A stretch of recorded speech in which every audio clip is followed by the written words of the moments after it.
I'm Chris. And I'm Tom. Alright, we're super pumped because today we're heading over to the Timmins Public Library to test this bad boy out, a 3D printer. What's also really cool is you can use it too. All you need is your library card and to set up an appointment. We'll have more on that at the end of the video. Alright, so clearly we're not the tech experts here, but we do have somebody that we recruited specifically for this. Karina Douglas from the library, and she's going to be giving us a bit of a walkthrough. Okay, so how MakerBot works is it goes through a series of 3 stages when you're sending a printing task. So you're going to have a file, and that file has built into it a bunch of commands that are telling the MakerBot extruder where to go to draw out your design. And best analog is it's a bit like a hot glue gun on steroids. So what happens is once you have your project file ready to go, the printer is going to be heating the extruder, which is full of a solid filament, comes through like a big fishing line. And it's going to go through 3 steps. The first is going to bring it up to 180 degrees Celsius. The second step is it will actually align itself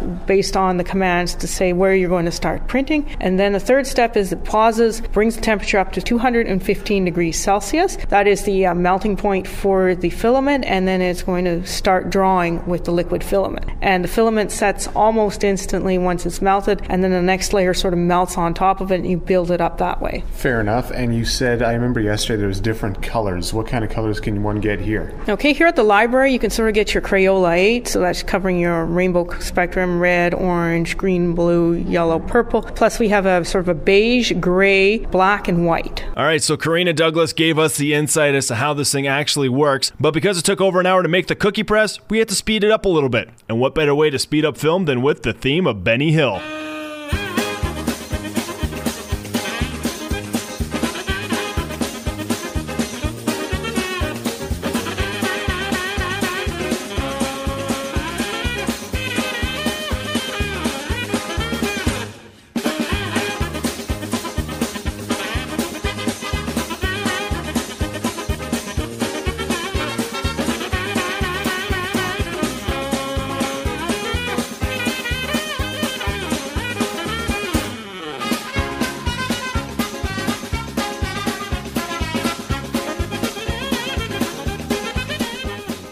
Boom! Just like that, we got ourselves a cookie press. Thanks again to Karina Douglas and the staff over at the Timmins Public Library for arranging this. Now, if you want an orientation session on how to use a said 3D printer, simply call the library.